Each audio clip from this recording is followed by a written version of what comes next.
Hi guys, and welcome back to the BAM Famalam. So, we asked over on Instagram what you wanted to know about life in Australia, and today we're going to tell you. We're going to answer your questions. About to leave, already packing.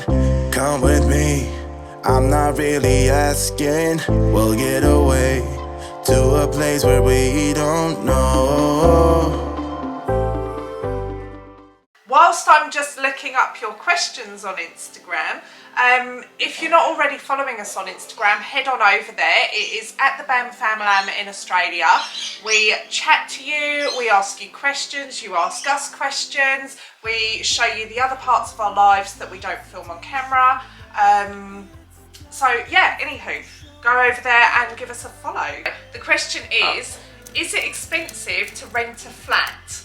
Well, that would depend on what area you go to. Obviously, if you go to a city, it's going to be more expensive, but you can check out the prices, the current prices at realestate.com.au. And Domain. Yeah. We obviously aren't trying to rent a flat, so we wouldn't know off the top of our head what the costs are, but obviously that's going to be a cheaper option than it would be to rent a big house. The next question is, are there many differences in public etiquette, like queuing, driving, etc.? So one thing I was thinking about with regards to driving is that we're used to flashing our lights or flashing our hazards at people to communicate. So for us, if we flash our lights, it means you go ahead of me or thank you. Or if we flash our hazards, it means thank you. That's not the done thing here. If you flash your lights here, it usually indicates you're warning somebody about the cops, or it's a road rage thing. And if you use your hazards, it simply means you're warning there's a problem. Yeah. So like what? Hazard flashing your lights is meant to be. Yeah, they use them for the correct reasons. So that's a difference. Queuing, I find there's not a lot of queuing going on. Queues are a lot smaller in the UK. Yeah. Seems like theme parks, it moves a lot quicker and stuff like I guess that. it's different as well because we're not in a city. There's just little differences like that, but nothing major. A lot of people here are sort of expats, so they bring some of those traits with them. Any information about work visas? Contact an agent probably would be the best one. Yeah, contact an immigration agent because that kind of thing changes all the time. Make sure they're MARA registered so that you don't end up with a scammer. Can regular people go surfing on the Gold Coast, or is it too dangerous? We would recommend to get surfing lessons because you won't know everything about the ocean and you need to learn things about rips. That and different beaches have sort of different size waves and things like that. There's some around here that are very low and they're very good for learners. And then you go to another beach and it's more of the pro sort of stuff. It's rougher and apparently more fun. Yeah. I am terrified of snakes and spiders and also the warmth of Queensland. Do you think I can move to Queensland? Yes, you can. If you have aircon. Yeah. And with regards to the snakes and spiders, we don't really see them very often. I think it's just a case of closing your windows and making sure you don't leave things open and then they can't get in. It's not very often that we see something poisonous. The main thing we'd ever see is like probably cockroaches because they fly in. Nothing to be worried about. And the longer you're here, the more you get used to it as well. How does income tax and national insurance work in Australia compared to the UK? There is no national insurance, is there? No, we don't have national insurance come out of our wages. Income tax is the same in that if you are paid by an employer, they'll sort your tax out for you. If you're self-employed, then obviously you save a portion of your income so that you can pay your tax at the end of the year. School for expat child, how does it work? Also visa process if you're British. So for expat children, you just enrol them at the state school in your catchment area.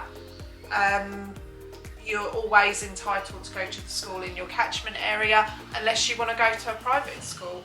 So the process is pretty easy for getting your child into a school. You can Google school catchment areas to find out what school it would be for the area that you want to live in. And what was the other part of that question? Visa process if you're British. It depends on you. Every circumstance is different. So if you speak to a registered, AMARA registered immigration agent, they'll be able to point you in the right direction. What is work like out there? Same as everywhere, really. Such fun. They seem to start a lot earlier here though, so you can knock off earlier. Like in my industry. Yeah. So tradies and stuff like that. You generally start around about 6:30, and then you're probably finishing about 2 to 3 o'clock. So a lot earlier finishes. So you don't work in the heights of the heat. Yeah. But other than that, pretty similar. One big difference actually is that the wages, you get award rates for each job. So for example, if you were a waitress, they have a special award rate, which is the minimum that the employer can pay you for that particular job, which means that a lot of jobs are much better paid than elsewhere in the world. Well done. So that's one real plus about Australia, and it means you get paid fairly for whatever you do. How worried should I be about a python eating my cat, even indoors? Depends where you live, really. Yeah, if you're in the middle of nowhere, then it More might chances, be slightly yeah. different. If you're, I would just make sure that you keep your windows closed or your fly screens, because that stops everything coming in. So then you've got no worries. No, they find any way of getting in. Yeah. They don't generally come through the front door. This is the same question, or a similar question. Snakes. Being British, what anti-snake measures have you taken? We cut the grass short, make sure the garden's well maintained. That's in an urban area. It's going to be a lot harder for you in rural. Yeah, and the other thing we do, like we said before, is just make sure that our fly screens are kept closed. Yeah, and also with that, we always keep snake catcher's number in our phone, just in case we see anything, we can get rid of it as soon as possible. Yes. Yes. Can you set up a home business there like we would in the UK and Ireland, and how does it work? Yes, you absolutely can, and the first people that you would contact is ASIC to get advice, and I can't remember what ASIC stands for. However, they're basically who you register your business with. So you would need to speak to them, get some advice, also speak to an accountant to get advice on how to set your company up. When you first moved over and didn't know anyone, how did you do without family? We spoke to our family all the time on FaceTime. Yeah, we were so busy sort of trying to set ourselves up and stuff like that, we didn't really think of it for the first 3 or 4 months, really. And if you do feel a little bit homesick, we just FaceTime and sort of have a good long chat with people. Yeah. But then with regards, I guess, to friendships, you just go hard at making as many friendships and good friendships as you can. But that takes time, and it's just a case of time to help you make those strong bonds and connections. Yeah, and the Australians are so welcoming anyway, sort of, it won't be hard to make good friends. How did you find it getting jobs? Different. Harder than we expected, but what we realised was that people really appreciate knowing you, so you just have to make connections with people. We did do a whole video on finding work, so we will link that in the description for you if you wanted to have a look more into that. Yeah, and I definitely find it is more who you know than what you know. Sort of make contacts, and sort of a lot of people will help you find jobs. Yeah. Chat to everybody. Yeah, I've got a friend who goes to pubs, has a few drinks, and people offer him jobs. Hope he's well behaved when he drinks. What's it like having Christmas in the sun? I really want to say it's great, but... For us personally, it's not our favourite thing. It's probably the one day of the year that England wins it. Yeah, because it just doesn't feel the same. Because we've spent so many Christmases in the UK, you get that traditional feel. Yeah. And then, yeah. It's harder to keep up with your own traditions when it's boiling hot. So we're very positive about Australia and we love Australia, so I don't want it to sound like a negative thing. But yeah, it's probably just the one day that isn't quite what we would wish for. However, everything else outweighs that. Yeah, it feels really weird giving someone a card with snow on it while you're sitting there boiling hot. Really. Yeah. You can't even eat a proper Christmas dinner either because it's that too hot. hot. Yeah.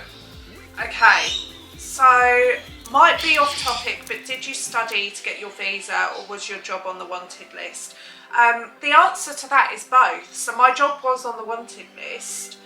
You just needed the qualifications, didn't you? The right ones. But I had to get an extra qualification to be able to apply for the visa, so I did both. The question is, healthcare system. So the healthcare system is called Medicare. It is fantastic, excellent. It's an excellent asset to Australia. Yeah, it's right up there with the NHS, I'd say. Yeah, and Do amazing work. so you can usually go and get testing done the same day. You can usually get an appointment with the doctor the same day, where we are particularly.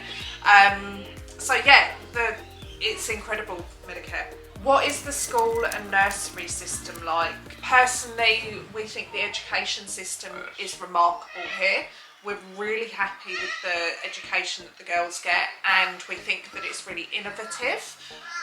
They're always looking at the best teaching methods, and there's a lot of research that gets done into that. Yeah, and you've got to remember a lot of really good teachers end up moving over here, so we do get a lot of really good teachers. Yeah, you get teachers from all over the world, Yeah. and we're really happy. The only thing that I'd like to say is the nursery. You mentioned the nursery. It's referred to as daycare here, so that's something that you'll get used to calling it. What clothes shops are there compared to the UK, like High Street, Zara, Next, Primark? So you've got a lot of the UK high street stuff here. So we've got Zara, we've got Next Online. We don't have Primark. There is H&M. Yeah. But you'll find mostly that there's a lot more small businesses. So the high streets here don't seem to be full of chain stores. So you'll probably enjoy going to small businesses and supporting local businesses. That's a much bigger thing here than the chain stores. You have got places like Kmart, Target, Big W. Yeah, it definitely is more of an Aussie thing to support local businesses. Yeah, definitely. I love local. How much money would you save for the first 3 months of moving? I guess it depends where you're moving to, because that will determine how much you're spending on rent. So take a look on realestate.com.au. Look up where you're wanting to move to, what the rental costs are, and obviously work that part of it out. And obviously you've got to take into account that you probably want to buy a car when you're in your first 3 months as well. Yeah. So that's going to take a bigger chunk depending on the size of car you need and stuff. Yeah, it's a tricky question because it really depends on how much you spend. Personally, I would advise maybe 20,000 as a minimum. But what I would advise, or what we would advise, is that you get work as quickly as you can so that you're not digging into your savings. Are bugs an issue? I'm not a fan even here in Scotland. No, not really. Again, it depends where you live. If you live next to a river, then you're more likely to get mozzies and flies. And we get a spray yearly, so Yeah. you try and keep them from coming in the house and stuff like that. So yeah, you don't really have a problem. It's not an issue. We don't often get bugs and stuff like that in our house apart from flies. Yeah. That's about it, really. Again, that's probably very dependent on where we live. Yeah. We get more geckos than what we do ants, spiders. So average house prices and what you get compared to the UK, not London though. So we did do a video a few weeks back of 3 different types of property in Queensland. Let's put the link up here. Yeah, we'll put the link in the description for that. But then that varies from year to year and area to area, really, Yeah. doesn't it? So It's a really tricky one. Again, you could check on realestate.com.au to get a better idea of current house prices, because they're all over. and definitely look at a certain area, then you can get a better idea on the prices of that area. Would Brisbane be a good fit to work in tech and financial services? I think any city is great if you have a corporate job. So Brisbane is definitely a fantastic city, and it's a great city to live in as well. And now with this COVID thing, a lot of the techie sort of people now can work from home, so you don't have to work in a city. What hours do joiners and plumbers etc. work? So tradie hours are? Generally around about 6 AM to around about 2 PM. So, I guess if you were working in residential properties, then it might be slightly different to suit your customers. But if you're a tradie on a site or working in a like a warehouse, then that would be how you roll. Mainly the tradies want to stay out of the sun, so they generally work more of the earlier morning. Do you need a certain amount of money in the bank before moving over to Oz? The only thing you really need is to be able to support yourself for as long as you need to support yourself for. If you came over on a visa which didn't allow you to work, then you would need to prove to the department that you can support yourself financially. But for other visas, not so much. It is just if you're not going to be able to work while you're here. Yeah. We're moving over to Oz next year. Congratulations. Yes, congratulations. Will it be easy to get my 5-year-old into a school? Very. Absolutely. Whatever school catchment area you're in, that school has to accept you. It's not about the numbers. If you're in that catchment area, they have to accept you. And that's state schools. Yeah, if you want to send your child to a private school, there might be a waiting list. But for state schools, there's no problem. Are the creepy crawlies actually that bad and frequent as what you'd think? Nah, not really. We don't really see much. When we first moved over, we had that thing of we had to check in the toilet before we I still used do. it.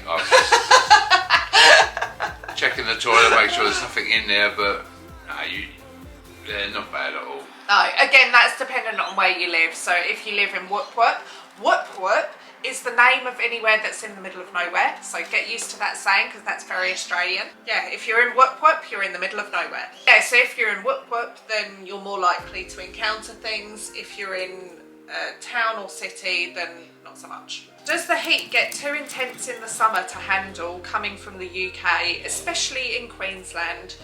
Absolutely, it is very intense. Very. You just end up finding more shaded areas. Definitely drink a lot more cold water. So keep your temperature down. Using aircon and fans is the saving grace. You just do things like you don't go out in the sun in the middle of the day, you don't walk your dog during the daytime. You just use common sense that you wouldn't go out in the sun unless you really had to. Yeah, or unless you're running to the car or something like that. You don't go and sit out in that kind of weather. It's just too hot and dangerous. It's all about being sun safe here.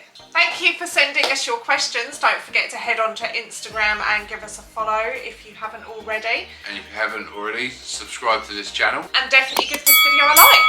See you next week. Bye. So let's get it started. What was the girls used to say? Let's get started. Yeah. So, without further bore from myself, because we chat to you much more over there. Oh, Cocoa Pop. And now Tallulah. So the first question is it expensive? Cocoa Pop. Bark at the tree that's moving. What's the saying? Slap it, slip it. Same word. Slip, slap, slop. Yeah, there you go. Remember that one? Yeah, that's about sun cream. What are you talking about? I don't know if that sounds like naughty. That sounds naughty. naughty. Naughty. Really? It's your go. Oh, it is. You know, this is the part that you This do is- every This week. is my only part. This is your talking part. Alright, let me talk Make then. it special. Let me talk. You ready? Yeah. Hang on, let me get going. Okay. Sure. On your marks. Get set. Go. Hi guys, and welcome back to the BAM Famalam. I'm still sort of London mind, so I go down the other lane and sort of try and cut in at the last minute. Yeah, oh my goodness. You shouldn't have admitted that on camera. Then you should be right. She'd be right. Should be right. It's a little Australian saying for you. You're right, get the food at your teeth. Yeah. And welcome back to the BAM Famalam. I feel like I'm actually too cold. We're in sunny Queensland. Go again. Stop wiping my nose. It's really cold. Welcome back. It's not a problem, I'm here. Instagram. Yeah. Subscribe if you haven't already. That's YouTube, you subscribe. What do you do on Instagram? You follow. Oh. www.thebamfamalam.com On the screen. Here. or there. Or there, wherever. Right. As Shakira said. Anyway, we're going to stop waffling and we are going to answer your questions. Expensive to rent a flat. Sorry. You okay? I just You right? leant back and there was a wire. Oh, odd. With regards to the warmth, we use. I'm dressed in it. We're freezing. It's freezing here. What clothes? What are?